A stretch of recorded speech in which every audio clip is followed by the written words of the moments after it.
L'église Saint-Vigor de Juet, au hameau de la Vieille Église, porte le nom d'un évêque de la première moitié du VIe siècle.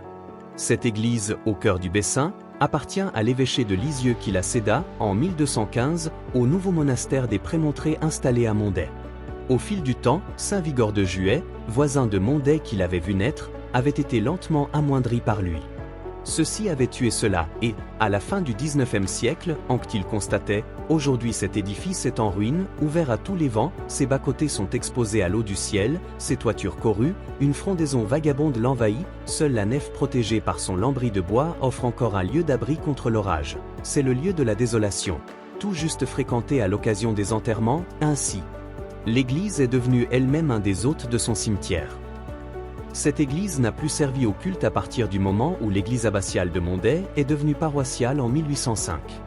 L'entretien de cette abbatiale paroissiale fut pour la commune une charge trop lourde pour maintenir les trois autres églises du lieu, Saint-Vigor, Saint-Aubin et Sainte-Basile. Placée au bout de champ et en bordure d'un talus dominant la route, l'église de Juet, longue de près de 30 mètres, entourée d'un cimetière ancien, se compose d'une nef, avec deux bas-côtés, qu'un mur diaphragme moderne sépare du chœur à chevet plat. Une haute tour s'appuie sur le mur nord du chœur et sur le bas-côté nord. Juet-Mondet. Ruine de l'église Sainte. Basile et Yves du cimetière. Histoire. La légende médiévale fait de ce site une cité antique, au III et IVe siècle, une jeune chrétienne. Du nom de Basile aurait été suppliciée par les Romains. Vénérée comme une des plus anciennes.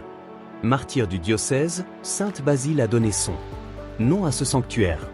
La découverte, au XIXe siècle, de sarcophages en pierre mérovingien laisse supposer qu'une chapelle primitive fut édifiée à cet emplacement.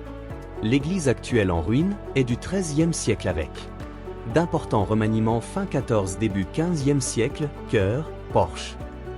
Désaffectée à la Révolution, l'église Sainte-Basile tombe dans l'oubli. Elle est en ruine lorsqu'Arcisse de Caumont la décrit dans sa statistique monumentale du Calvados, 1867. L'église, son cimetière et ses ifs sont classés parmi les sites en 1935 en raison du caractère pittoresque et romantique du lieu. Laissée à l'abandon, l'église est envahie par le lierre tandis qu'à ses pieds les tombes disparaissent. Sans sous les herbes. Des objets en bronze d'origine gallo-romaine ont été retrouvés non loin de l'église. Selon Arcisse de Caumont, les sarcophages retrouvés près de l'église étaient mérovingiens ou carolingiens. Une monnaie romaine figurant Aurélien est signalée au même savant par le curé en 1833. Elle est présumée la plus ancienne des trois anciennes églises en ruine de la commune actuelle. Un édifice cultuel est présent sur le site avant le XIe siècle. L'édifice est dédié à une sainte locale, présumée martyre au IIIe siècle. Le porche est daté de la fin du XIVe siècle ou du XVe siècle par Arcisse de Caumont, tout comme certaines ouvertures. La sacristie est ajoutée à l'époque moderne. Une croix de cimetière est ajoutée près de l'entrée au XVIIe siècle. L'édifice est signalé en ruine dès le milieu du XIXe siècle par Arcisse de Caumont. Les édifices passent dans le patrimoine de la commune en 1905 à la suite de la loi de séparation des églises et de l'État. Le site est classé en 1935 pour le caractère pittoresque et romantique du lieu. La préservation des églises de la commune est assurée par une association locale, créée en 1997 sur proposition du maire de la commune. Des travaux ont pu avoir lieu, avec le soutien de la Fondation du patrimoine.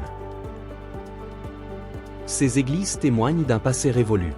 Merci d'avoir regardé cette vidéo. N'oubliez pas le petit pouce.